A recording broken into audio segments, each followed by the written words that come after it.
Baik, selamat pagi. Perkenalkan, nama saya Wilfried Adenometarae, selaku moderator dan penguji dua.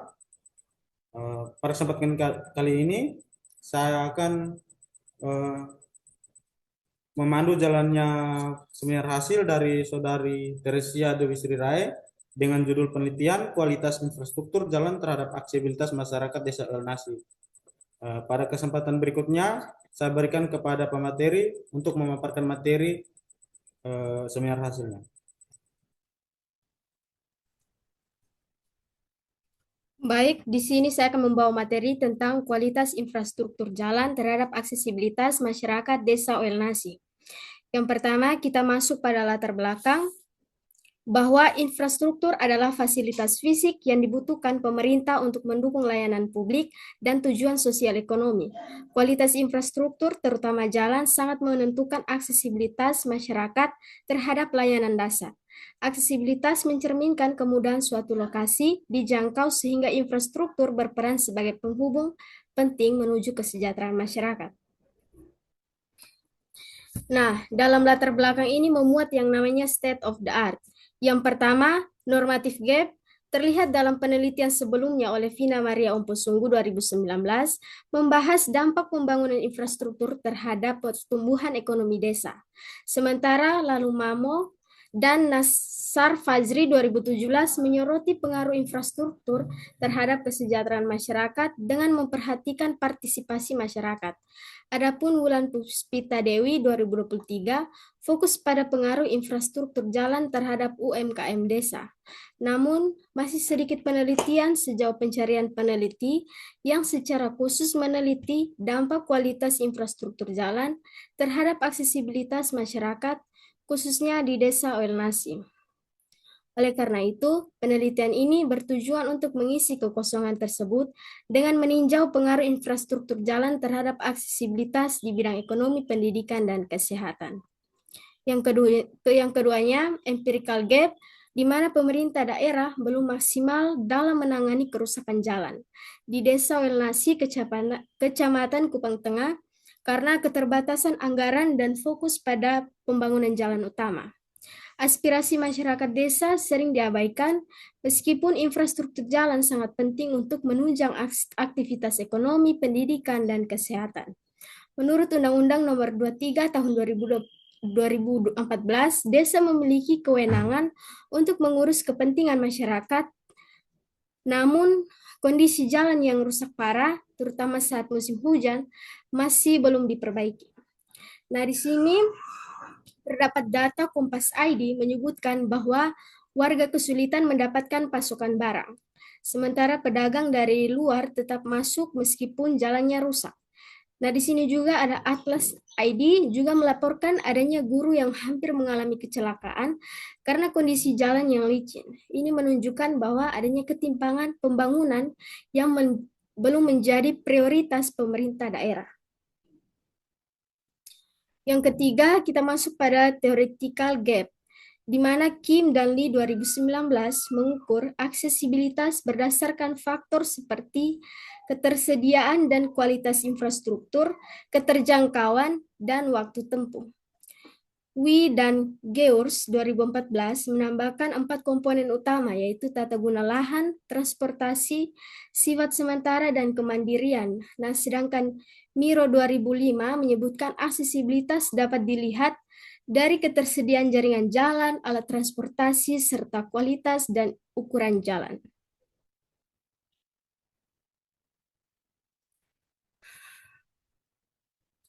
Kita masuk pada rumusan masalah. Di sini, bagaimana kualitas infrastruktur di Desa Oelnasi dalam mendukung aksesibilitas masyarakat terhadap layanan dasar seperti ekonomi, pendidikan, dan kesehatan. Serta tujuannya mendeskripsikan kualitas infrastruktur di Desa Oelnasi dalam mendukung aksesibilitas masyarakat terhadap layanan dasar seperti ekonomi, pendidikan, dan kesehatan.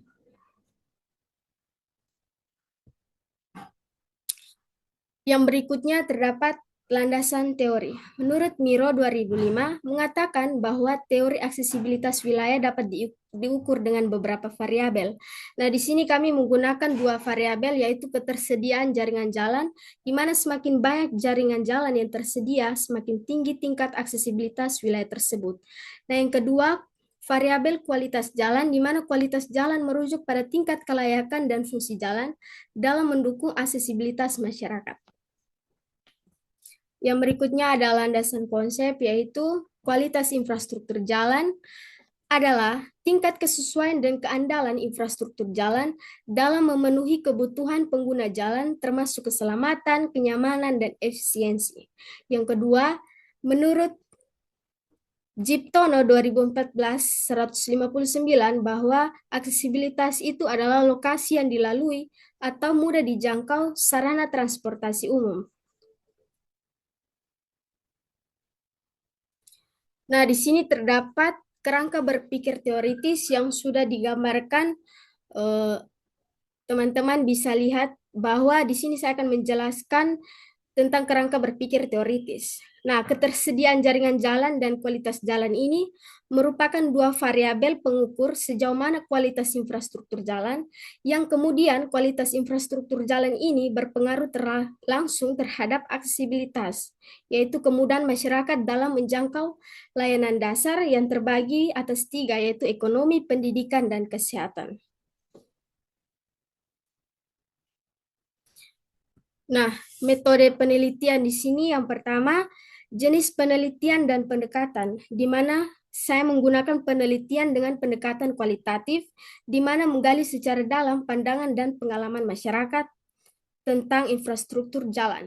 Nah, lokasi penelitian di Desa Elnasi, Kupang Tengah, Kabupaten Kupang, Nusa Tenggara Timur, karena memiliki masalah yang masih menjadi perhatian khusus untuk perlu diteliti lebih lanjut.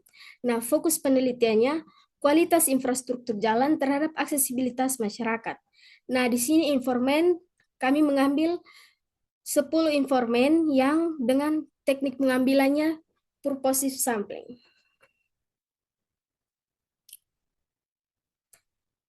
Di sini terlihat bahwa hasil penelitian terdapat data jalan Desa Elnasi, bahwa di sini terdapat kerusakan berat yang berada pada tingkat keempat dengan panjang 5,38 km dengan presentasi 100% jalan rusak berat.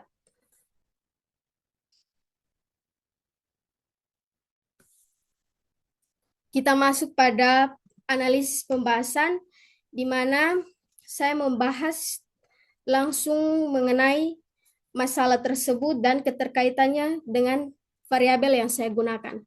Nah, di sini ada ketersediaan jaringan jalan. Tidak adanya jaringan jalan yang memadai di Desa Elnasi berdampak besar pada aksesibilitas masyarakat. Nah, jalan yang rusak dan tidak beraspal menyulitkan mobilitas warga untuk mengakses layanan kesehatan, pendidikan, dan kegiatan ekonomi. Ketersediaan jaringan jalan juga menurunkan kualitas hidup dan menghambat pembangunan desa secara keseluruhan. Nah, yang kedua, kualitas jalan. Kualitas jalan di Desa Elnasi sangat buruk atau 100% rusak berat, berdampak langsung pada kenyamanan, keselamatan, dan efisiensi transportasi. Jalan yang berlubang dan tidak terata mempercepat kerusakan kendaraan, memperlambat waktu tempuh, dan menyulitkan akses layanan dasar. Jalan yang tidak layak juga meningkatkan risiko kecelakaan dan kerugian ekonomi bagi masyarakat.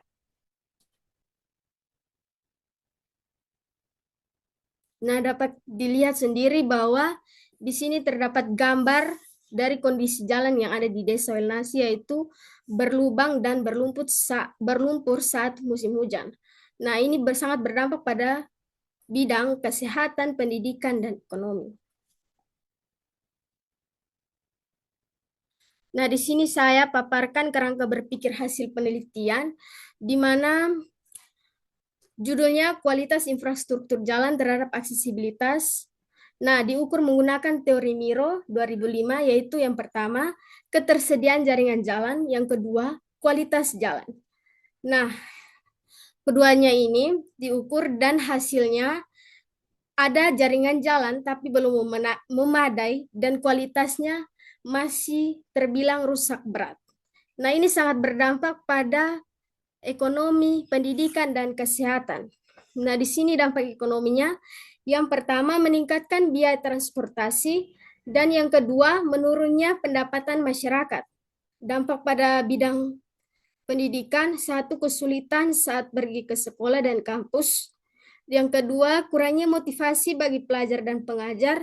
Dan dampak kesehatan, meningkatkan risiko kematian. Dan yang kedua, kurangnya distribusi obat dan fasilitas medis.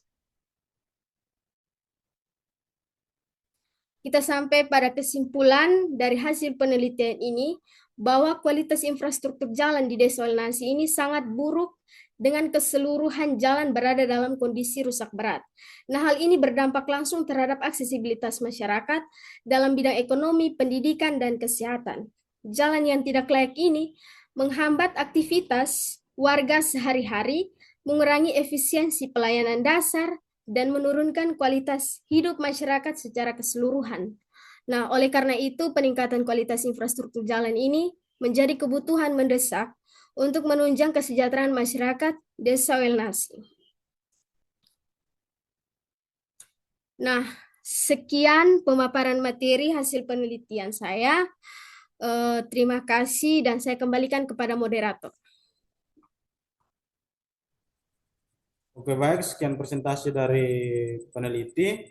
Eh, Pada kesempatan berikutnya saya berikan kepada penguji satu untuk memberikan pertanyaan terhadap materi yang telah dipaparkan oleh peneliti. Baik, saya Cantika Patiraja sebagai penguji satu. Di sini saya ingin memberikan memberikan dua pertanyaan kepada teman Teresia Kae. Baik, yang pertama, tadi teman Teresia ini menggunakan teori aksesibilitas dari Miro. Nah, dalam penelitian ini, yang jadi pertanyaan saya, mengapa teman Teresia ini memilih teori ini? Dan pertanyaan kedua, teman Teresia tadi itu juga menyimpulkan bahwa kondisi jalan itu berdampak pada akses masyarakat terhadap ekonomi, pendidikan, dan kesehatan. Nah, dari tiga aspek ini, menurut Teresia, mana yang paling berdampak secara signifikan dan mengapa alasannya? Terima kasih. Baik, izin untuk menjawab pertanyaan dari penguji satu. Yang pertama ditanyakan tentang mengapa saya memilih teori ini. Nah, alasannya karena teori ini sangat bagus dan spesifik dalam menyajikan indikator-indikator yang relevan dan terukur untuk menilai tingkat aksesibilitas suatu wilayah, yaitu melalui dua variabel yang tadi, ketersediaan jaringan jalan dan kualitas jalan. Nah, kedua variabel ini sangat sesuai dengan kondisi lapangan yang saya temukan di Desa Welnasi. Nah, di mana seluruh jalan di Desa Welnasi itu masih berupa jalan tanah dan berada dalam kondisi rusak berat. Nah, teori Miro ini membantu saya untuk menganalisis hubungan langsung antara kualitas infrastruktur jalan dengan akses masyarakat terhadap pelayanan dasar seperti ekonomi, pendidikan, dan kesehatan. Jadi dapat dikatakan bahwa teori Miro ini menjadi alat bantu yang kuat untuk mengukur seberapa jauh infrastruktur jalan dalam mempengaruhi kehidupan masyarakat di Desa Welnasi secara kompleks. Dan untuk pertanyaan yang kedua, terkait dengan aspek yang paling terdampak secara signifikan dan serta alasannya.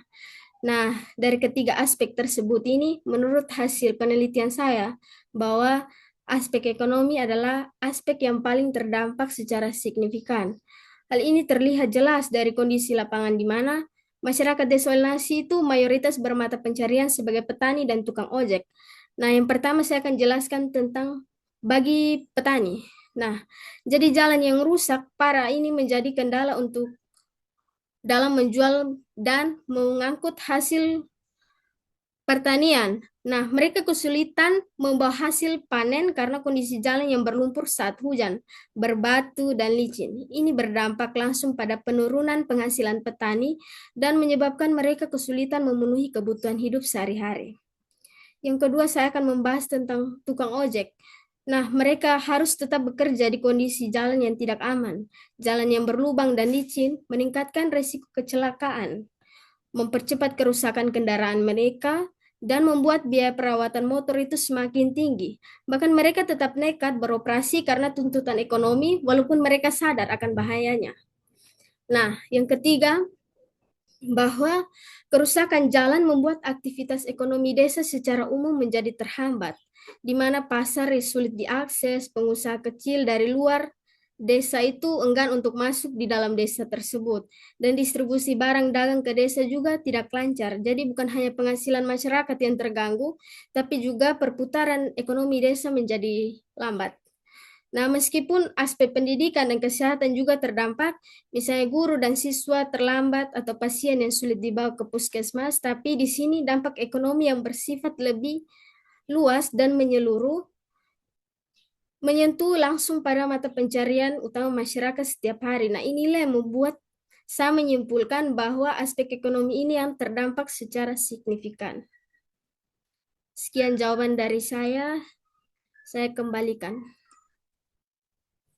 Oke, baik. Terima kasih untuk Saudari Teresia karena telah menjawab pertanyaan dari penguji 1. Pada kesempatan berikutnya, saya selaku penguji 2 akan memberikan pertanyaan saya. Pertanyaan saya hanya satu saja. Ini berkaitan dengan bagaimana peran pemerintah desa dalam mengadvokasi dan memperjuangkan aspirasi masyarakat terkait perbaikan infrastruktur jalan, dan apakah ada kendala yang dihadapi oleh pemerintah desa dalam menjalankan perannya.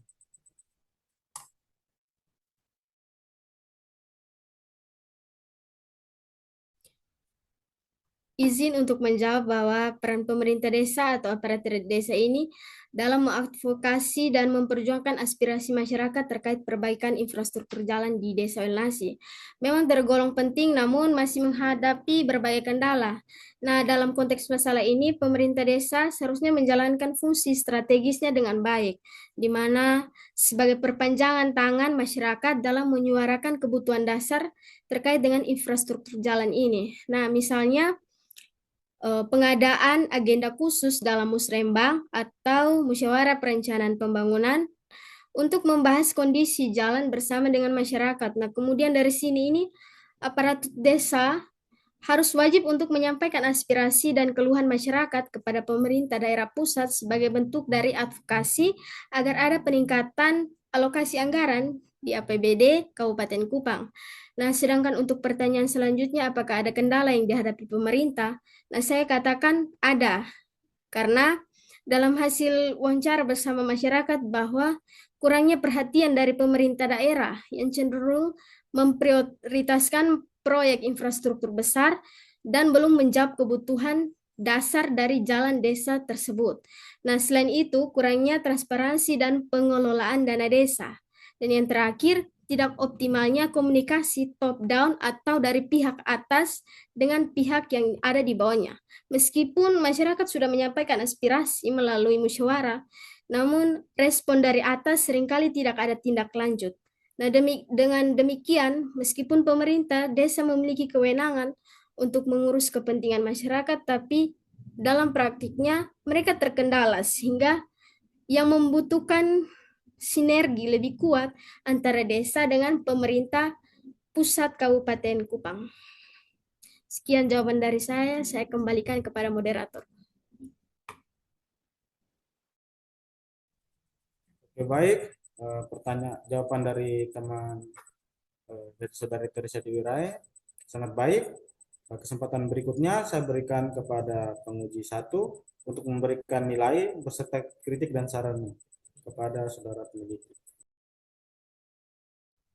Baik, saya sebagai dosen penguji 1 memberikan nilai 90 kepada saudari Teresia Dwi Raek, karena menurut saya penjelasan dan pemaparan materi dari saudara Teresia Dwi Raek itu sangat bagus dan jelas. Terima kasih. Oke, baik. Terima kasih kepada penguji 1 yang telah memberikan nilai kepada saudari Teresia Dwi Raek. Kesempatan berikutnya saya akan memberikan saya selaku penguji 2 akan memberikan nilai beserta kritik dan saran kepada saudari peneliti. Oke, baik. kritik yang saya berikan terkait penelitian terdahulu yang peneliti gunakan, menurut saya data yang peneliti gunakan itu kurang akurat, karena peneliti menggunakan penelitian yang bukan 5 tahun terakhir. Data dan statistik yang digunakan dalam penelitian lama sudah tidak akurat lagi karena perubahan populasi, kebijakan atau faktor lainnya. Berkaitan dengan saran dari saya selaku penguji 2 tentang batasi penggunaan. Jangan terlalu bergantung pada penelitian lama, prioritaskan penggunaan penelitian yang lebih baru dan relevan untuk mendukung argumen penelitiannya.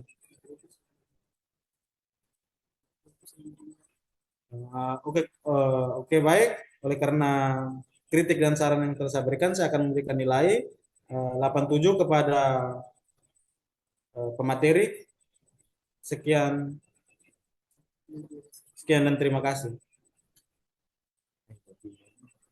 Baik, terima kasih atas nilai yang telah diberikan dan masukan dari penguji 1 dan 2. Saya akan memperbaikinya ke depan. Sekian dan terima kasih.